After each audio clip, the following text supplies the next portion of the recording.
Hello and welcome to the Rugby League Pom-Cast. You can find us on YouTube and wherever you get your podcasts. So remember to like, subscribe, and all that jazz.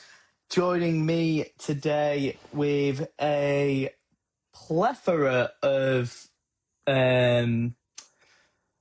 events happened in the NRL and Rugby League world in the last few days. We are recording this on the Monday, and yes, we will be taking you through the Anthony Seibold sacking, what went on, and the news that Willie Peters is finally getting his NRL gig. But more on them later, because joining me is our co-host up in Brisbane is, of course, Sam Lecky. How are we doing up there? Good, Johnny. I this morning when I got out of my car, I had twisted my ankle, so I'm in a little bit of pain. Yeah. There was a hole, like a little pothole just next to where I was getting out of the car, which I'd never noticed before, and wasn't paying any attention and stood in it. So that's been my day so far. That's been my day so far. But unfortunately, fortunately for me, not the probably 72 hours that Anthony Seibold's had. Can't compare those two. No, absolutely not. And speaking of bad couple of days and Anthony Seibold, the news broke live on television on the NRL's coverage on the Friday that after the defeat to the Sydney Roosters, Manly Sea Eagles going to part with Anthony Seibold 3 games into the season, joining 2 other coaches in that feat with 3 games lasted. Now, do you want to talk us through what's happened? Because there's been a bit of a cluster. Because I text you while watching the games. I think you were at the pub ready for the Dolphins Brisbane game, and I was like, "Oh, they've sacked Seibold," and you were like, "Nah, I don't think so." I was like, "No, they just said it on TV." Yeah. So can you give us any background on that? Well, we couldn't hear it. We couldn't hear the commentary, and you said that Andrew Voss said it in commentary, and I found it amazing how, you got Kieran Foran, who is now taking over, the assistant coach sitting back in the Fox studios, hearing that for the first time as he's watching the coverage of the Tigers and Warriors game. Same thing, Brett Kamali was commentating on SEN, and he's a part of the junior coaching setup at the Seagulls, so it literally came from nowhere. And we had spoken in terms of the wider club, but we'd spoken a couple of weeks ago about the fact that Seibold had been basically given a bit of a hurry along, that he would have till at most round 6 to start to turn things around. And when the CEO Jason King and Scott Penn addressed the media yesterday, they did speak about the fact that last season and the back end of last season was the catalyst for the eventual sacking of Anthony Seibold. And I guess losing 3 games at Brookvale to start the season off in the fashion that they lost them in is not going to help. You could hear the fans after the Roosters game when at the back end of the game they went from booing Daly Cherry Evans to saying sack Seibold, Seibold out. And Daly Cherry Evans has actually got a fair bit to do with this. Not by his doing, but the handling of the re-signing of Daly Cherry Evans, which we've talked about a lot, and that it was absolutely bungled, so much so that the club found out when he went on 100% footy to announce that he was played in the public domain. Because they had only offered him a year extension, and he felt that after everything he'd given to the club, he was worth more than that. Now, that was overseen by Tony Mestrov, who is likely to be the RFL CEO in a week's time. Not now, unless they take over soon. But that was the final straw in Tony Mestrov's role as CEO, and the fact that then to go and offer an extension again live on air to a concurrent football show going on Fox. I'm texting, I think it was Buzz Rothfield or David Riccio or one of those. He sends a text to them saying, no, we've now offered this. All of that playing out in the public domain with a club legend was the last straw for Tony Mestrov. And Anthony Seibold, by all reports, and this is only my understanding of it, Anthony Seibold was always seen from inside and outside the club as a friend of Tony Mestrov's, and without Tony Mestrov there to protect his position as Manly coach, which look, we played on last week's show. Chat that Anthony Seibold had in the middle of last year when he's getting asked about pressure on his role, and he said we're all going to die one day. We're all going to get sacked one day, apparently, especially when Tony Mestrov isn't there to stop it and veto that decision. So that was really the last straw. Yeah. But that was the start of everything, and then the rolling on into the performances this year and the performances at the end of last year. The, I guess, continuation of that going into the start of this year. That was it. That was it for Seibold. And yeah, I mean, I think normally if a team sacks a coach this early in the season, you can see it as okay, they've called it on this season. This season is a write-off, and that can often leave fans a little bit peeved, obviously. But I think by appointing Kieran Foran as the coach, who is the assistant coach, club legend, played 200-odd games for Manly, that's kind of going to stop a little bit of that the Michael anger from the fans. Yeah, exactly. Stop a little bit of that anger from the fans, maybe for the next couple of weeks while they start to get their ducks in a row. So now it's going to be Well, I mean, and it was the writing was always on the wall for Seibold. Like, yes, the Tony Mestrov situation and their relationship and the perception around that was a part of it, but you've also got the way that the playing group had started to turn. The Cherry Evans, Seibold had a hand in the Cherry Evans deal being offered and the path forward that the club wanted to take, and just results. Like, Manly are a club that needs results, and they've got one of the most passionate fan bases, one of the most passionate faces of old boys and former players that are the most vocal and powerful at the club, and nothing had gone right for Anthony Seibold pretty much since they made the finals a couple of years ago. Yeah, absolutely. And with this sort of... But it just makes me laugh where, like, they sack him 3 games in. Right, so that's basically wrote off this season. Yeah. But they knew he was under pressure at the tail end of last year. So why don't... And it baffles me with a lot of clubs in all sports where you can see they're not going to go with that manager for too long the next season. So why don't they just sack him at the end of the year? And then you've got a fresh pre-season with a new coach that you know you're going to get. I just don't get it. I'll tell you why. It's because Tony Mestrov left the club, or was sacked, left the club, resigned, jumped before he was pushed in November. And by that point, November, you're getting into pre-season. That makes it very difficult. Yeah. So they thought they would extend an olive branch under Jason King to Anthony Seibold and hope that things would start to show some signs of life, but that's a very, very dead football team at the moment, and Anthony Seibold has a fair bit of answering to do. Well, he's another one. Like, he and Todd Payton were the two that we were talking about.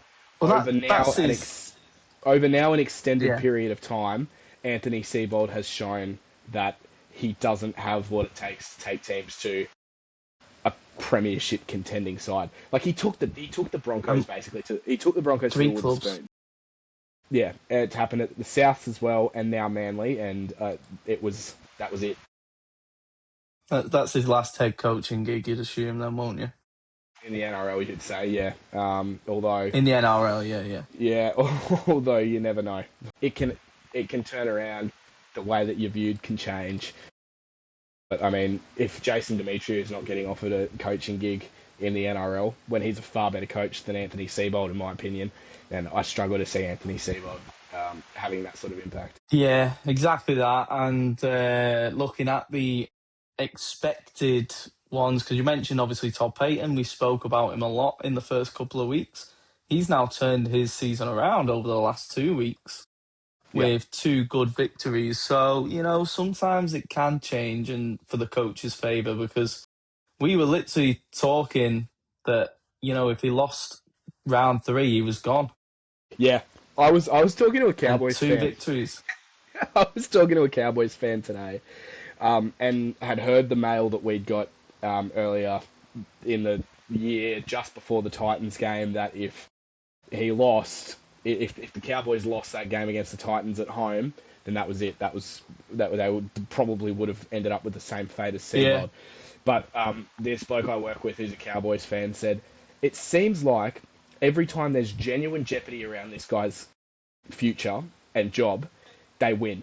And Yeah, it's difficult to argue with. And that was a different team to what we saw a couple of weeks ago against the game Tigers, week 1 and 2, that beat the massively. Storm. That's a different team. That they defended their line for the last 2 minutes of that game. That Yeah, team, uh, Adam Dewey walks over they the were line with fighting for five. each other. Yeah, last 2 weeks ago against the Tigers, Adam Dewey from the position that the Melbourne Storm are in walks over the line with 5 blokes hanging off him. So it's a different team. It's mental, innit? And it's crazy what 2 weeks can do in sport, because Yeah, now he's looking like he's going to be safe and in a job, and looks like the Cowboys are going to struggle to lose. yeah. It's at least at home anyway, in that fortress over up in North Queensland, in Townsville. And speaking of coaches that, are potentially going to be taking over at Manly, there's been one coach in particular that's been spoken about up in Brisbane, who won't be stood in his way, according to Yeah. Michael Maguire. Yeah, comes at an interesting time. All of this seems to have intertwined, and there's stories and narratives that all cross over each other. This Matt Ballin being the assistant coach of not only the Broncos but also the Queensland Maroons, he's one of the ones that's been very much touted as a future coach. I know there's a lot of backing for him at Manly, from power brokers at Hmm. Manly, and particularly those very powerful and vocal former players for Matt Ballin to be the coach of the Manly Seagulls. And Michael Maguire, interestingly, said after the game against the Dolphins on Friday night that he wouldn't stand in the way of Matt Ballin going to Manly, which you understand, you can't restrain the trade. Interesting that it No. comes in a week where we find out that Broncos, not Michael Maguire, but the Broncos stood in the way of Ben Teo going to coach, not be an assistant coach with the Maroons, with the Queensland State of Yeah. Origin side. So that all happens very interestingly. And the Broncos, it's been a ridiculous couple of weeks for them. Like, first of all, don't win a game to start the season. You get the Gordon Tallis criticism of Michael Maguire, flows into Gordon Tallis criticism of Adam Reynolds, and then all of that's going along. They take Gordon Tallis's name off the wall. Then they're taking Ben Teo's name off their books because they're not paying him anymore because he quits after a supposed bust up with the coach Michael Maguire. Flows into a win against the Dolphins, and now they've had to stand down their winger because of an incident after that game in the Valley, like around the city, Josiah Karapani.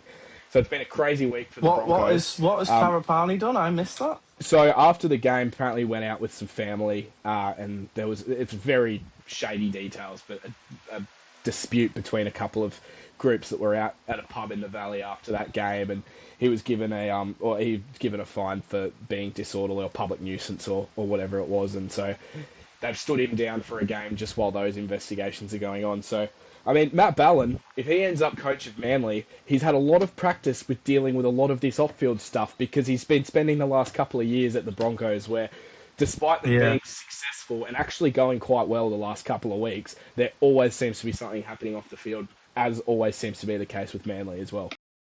Yeah, and they always seem to try find something, even in the smallest of crevices, to Yeah.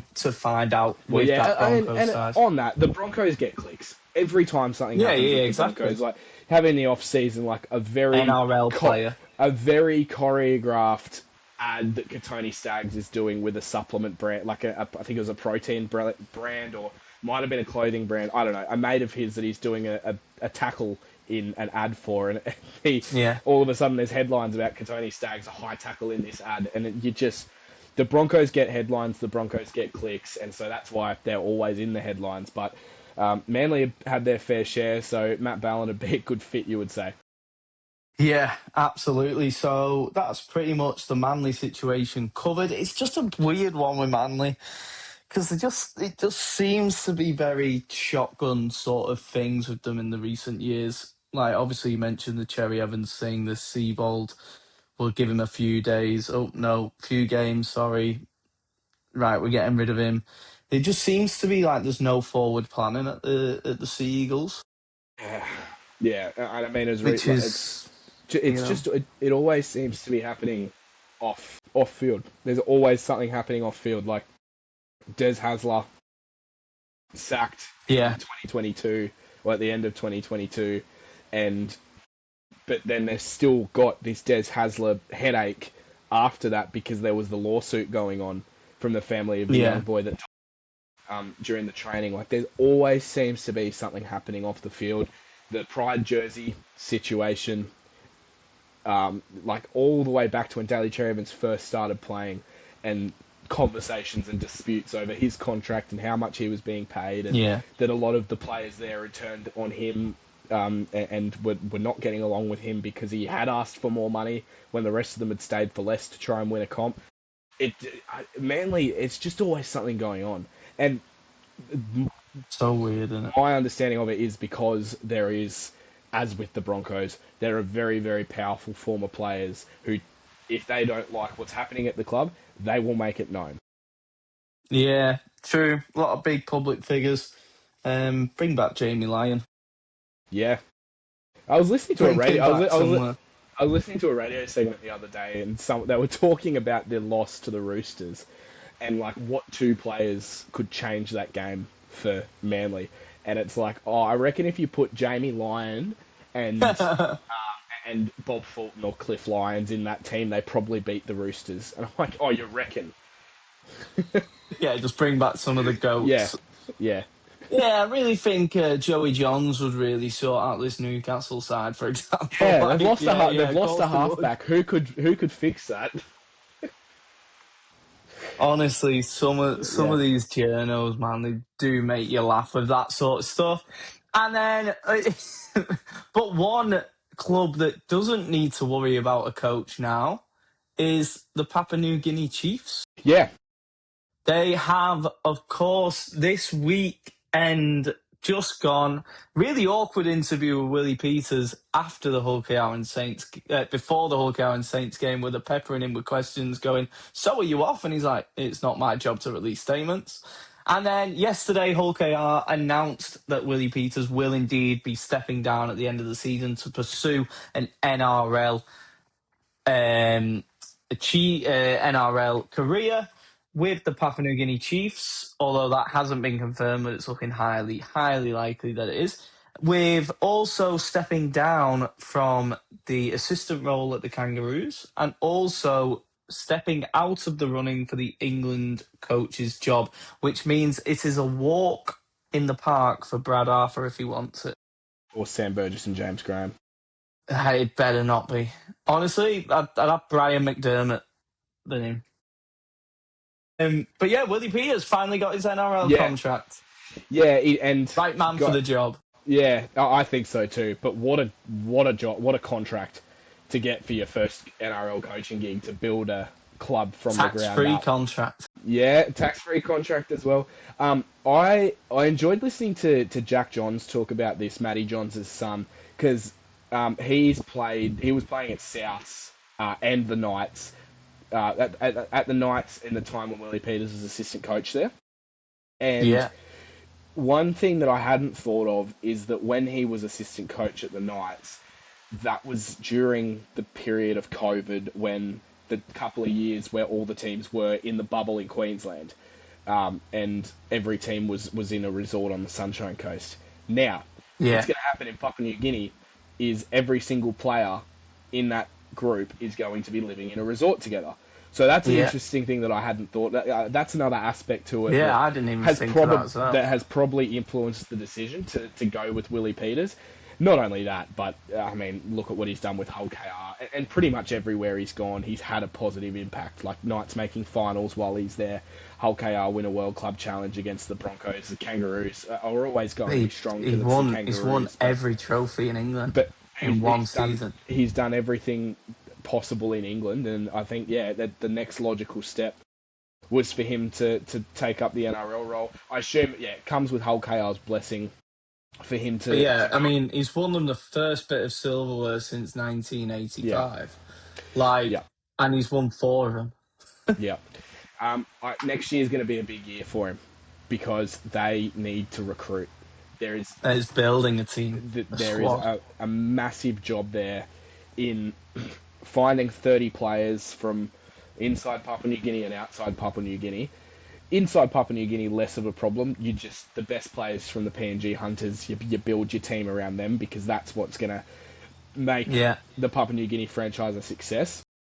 But recruiting the superstar players from um, outside the Papua New Guinea system, Yeah. outside the guys like Maria, for example, that's playing currently in the Super League, it's Lockie Lamb, someone like that. yeah, someone like that. But finding the marquee players and convincing them that your vision is going to bring them success because you're going to struggle. Yes, the tax-free dollars are part of it, and was reading something today about people pushing from the outside for Cameron Munster to be one of the signings for Papua New Guinea to basically throw everything they can at him. A couple of years, 3 year, $4.5 million tax-free contract. You'd take it if you're Cameron Munster at that stage in your career. But Yeah. the issue is convincing players, especially young players, I think, to move away from home and Australia and live in Papua New Guinea and live in a resort for 8 months of the year. And I assume, probably doing pre-season in Cairns. Not sure if the facilities are up and ready for, or will be up and ready for Yeah. Papua New Guinea to train or to do pre-season in Papua New Guinea, but it was always going to be a big logistical challenge, including the logistics of convincing players to play for Papua New Guinea. So big job for him, but I think he's shown in the last couple of years just how good he is as a coach, how good tactically he is as a coach, and from his role of being an assistant, I've heard only good things about the relationships that he builds with players, the care that he has for players, and that's going to be a big part of building this franchise.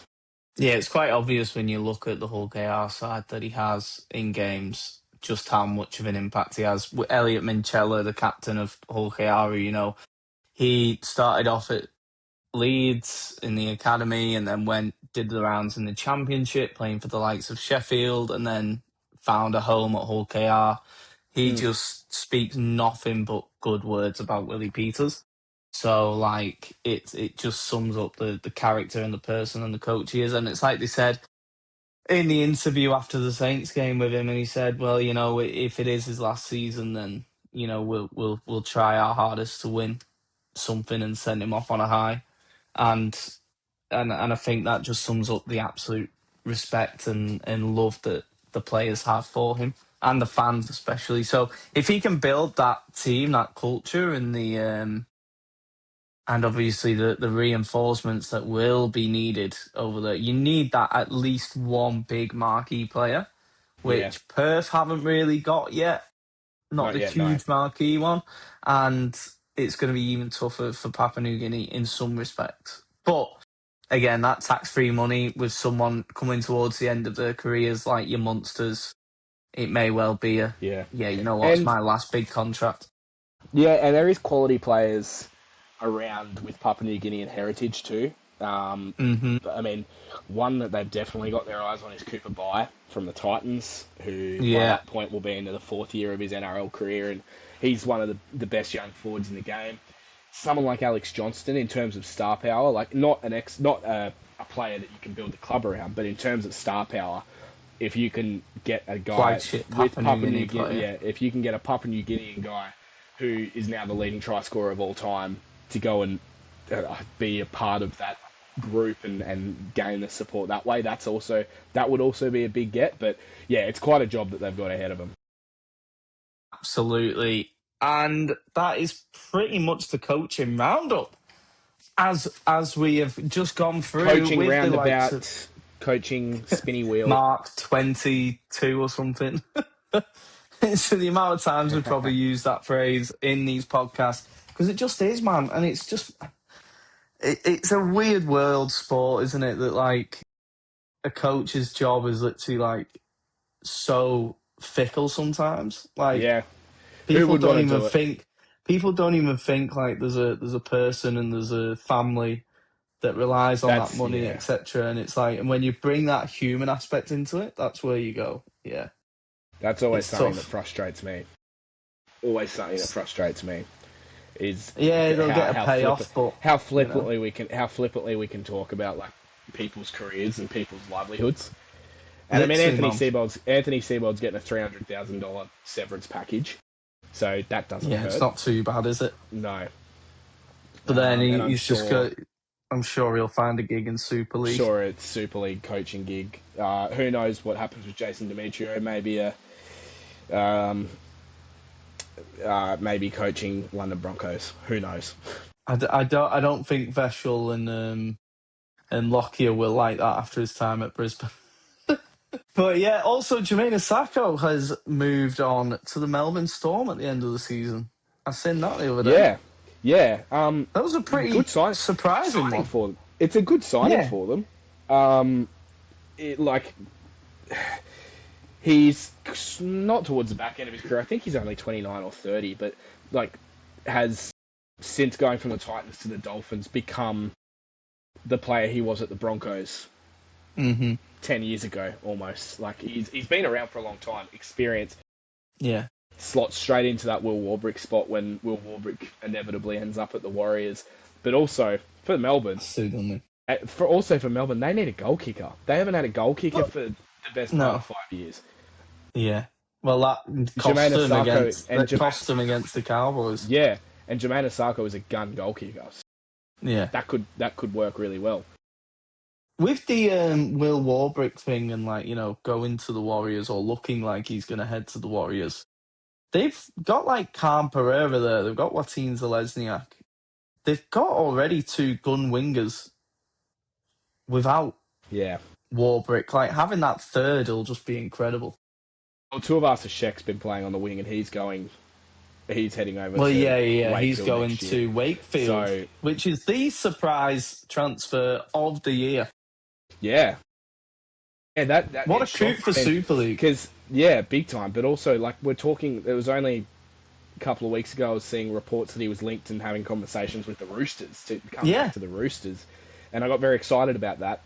But instead he's going to end up in Wakefield, which is whenever we talk about players, talking about the London Broncos, for example, when big name players end up in Super League, that helps. And the NRL buying the Super League is going to help because it will make it so much easier for players to spend time and ply their trade in the Super League.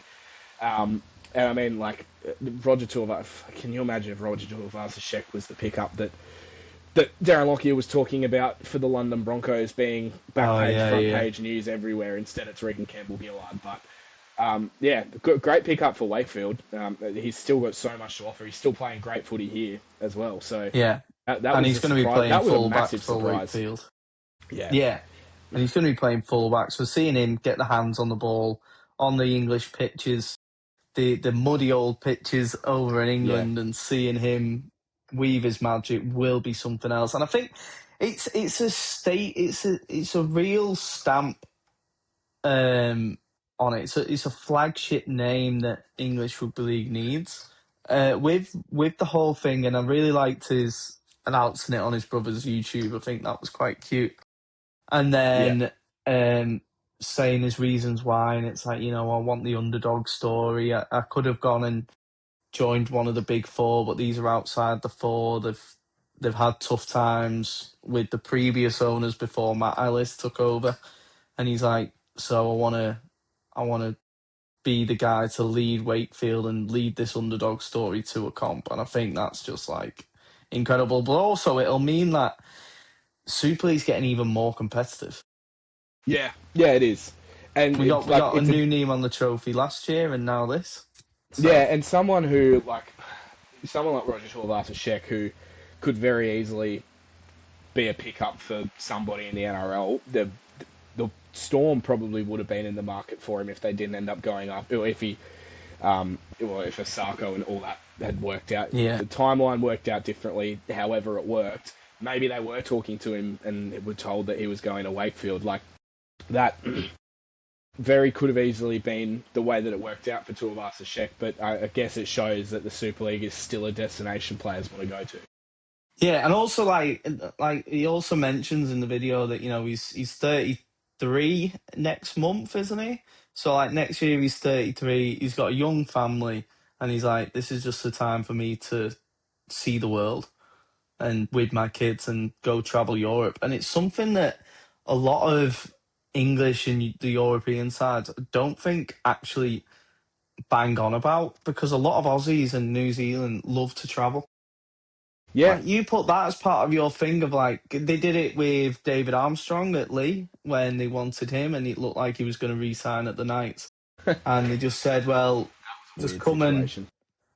come over, travel, you're young, you're single, go do it. And he's like, yeah, sweet. So like with Roger and his young family wanting to go and see Europe, like being able to live in there and just have a little flight away, it's a huge bonus that English clubs need to start banging on about. And as long as he's not come for a holiday, which he isn't, he's a professional, he's a two-code international.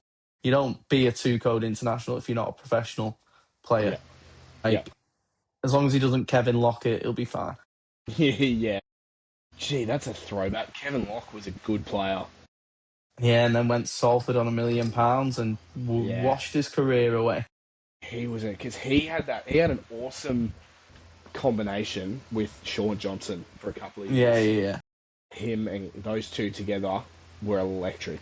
I think Such a good player, man. who was the 5'8" then at the Warriors? Completely different. Was it not conversation. Johnson was the 6? No, Johnson was the 7. Why am I thinking Gareth Widdop? I don't think Gareth Widdop ever was at the... Was it not when Thorin went back? No, Forum was there a lot more recently. But this is going to annoy me now. Hold on, let me go. Yeah, it was a lot more recently, actually. Yeah, Forum was... They were wearing blue jerseys, which was far more recently. Oh, yes, James Maloney. Oh, of course. That's why I was thinking Gareth Widdop. I was thinking one of those journeyman sort of 5'8s. Yeah, yeah. Was sort of everywhere.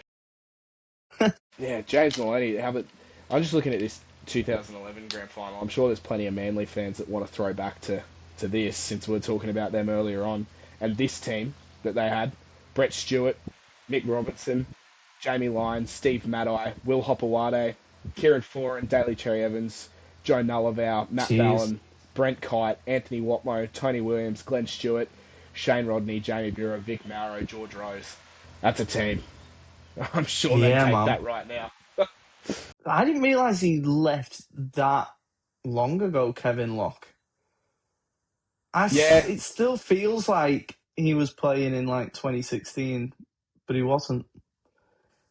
He was such a gun player when he was younger. And he, retired at 26, 27?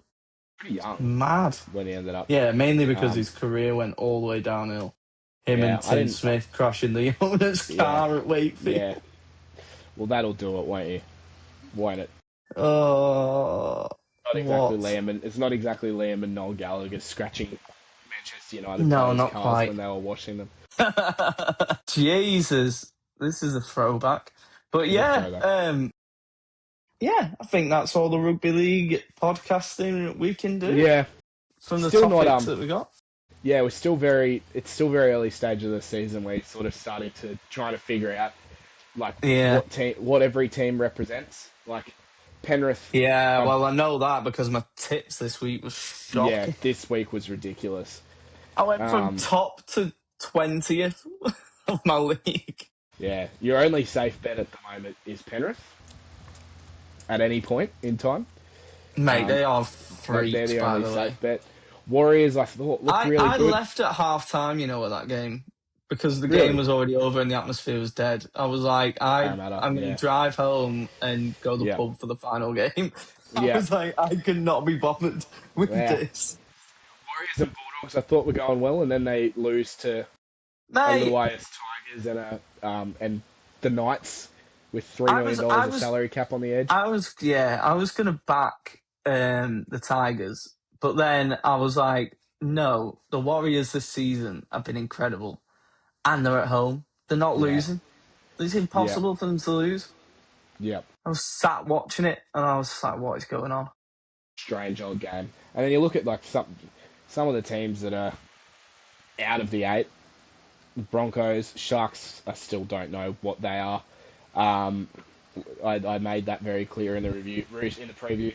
Roosters, like Canberra. I wasn't expecting Canberra to be as average as they've been so far this year. They've been really bad. Yeah. But I'm sure that it's around sort of magic round time when you really start to get a feel on what each team represents. So we can do Yeah. maybe around that point we can do a ladder predictor update pressure test and see how we're feeling. See if we can get Well, see I if think, maybe we can have a mulligan for one of our ladder predictions to yeah, change it. I think my Dolphins, as high as they are, prediction is not going to go as well. They Yeah, haven't quite clicked yet. quite clicked yet, no, but there's signs. There's It'll time. come. There's Yeah, time. It's yeah. one of them, innit? It's almost And like there's 23 weeks of football to get through. exactly. And have you watched Peaky Blinders movie? I did. It was shit. Did not like it. I was not a fan of the recastings as well. No, it's too much story to get. It's also too much story to get into less than 2 hours. An hour and a half. Yeah. I don't know why Ada was part of it. Sorry if anyone hasn't watched it yet, but we're spoiling it. I didn't know. I don't know why. If you don't like this, skip 5 minutes or end it. I don't know why Ada had to be part of it. Like she was. I feel really sad that she was part of it literally to die. Yeah. It's like, yeah. All of them are wiped out apart from Finn, who's no longer existing. Yeah. The recreating the first scene of the series where he's trotting down the street in Smallheath, but this time covered in pig shit. Don't understand why that was necessary. Very strange. And I don't know, it just like I didn't feel any emotion I won't spoil this bit. Didn't feel any emotion in that last scene because there was no build up. There was no build up to it. It was just like it all just happened too fast. I also didn't get why Tommy wanted to kill that guy so much so quickly, and no, why that guy wanted to kill Tommy when he starts off and meeting Barry Keown's character Duke, when he meets him and goes, "Oh, I wish I was talking to your dad." And then in the next scene, when he actually meets him, he's like, "I want to kill him," and it's like, "Where's the story here? Yeah, Why has where that did gone this from come one from? extreme to the other?" And then I rewatched it because I was like, I must have missed something. Like maybe I've gone on my phone or something, and then I missed it, and I was like, "No, I haven't. This is just a complete jump." Well, the World War II aspect of it was real random. Like you see a little bit of World War II stuff at the start, and then it's just gone. Like, yeah. Well, the whole thing is like the collapsing of the economy and whatever, but it's just I don't know. It was all. I don't think it was necessary. And also, you can tell it wasn't the actual series writers and producers. Like it wasn't the full input into that. You could see it was like very much a let's make some money out of this. Yeah. But it is the end of the Shelby story, so you know. I'm happy for it to end at the end of the series. Yeah, I'm wondering how these spin-off shows are gonna go. Yeah. Interesting. It'll be interesting. Interesting indeed. But yeah, that's our movie roundup as well. So you got everything. We always get one of them in.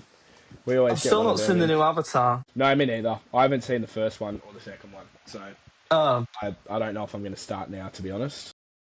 Well, you've missed out on a lot. You missed out on a lot of high grossing. Yeah, I keep getting told that, but I don't care. I'm not interested. It's like the Titanic, though. I've still never watched the Titanic fully. I watched it recently for the first time, and it is one of the worst movies I've ever seen.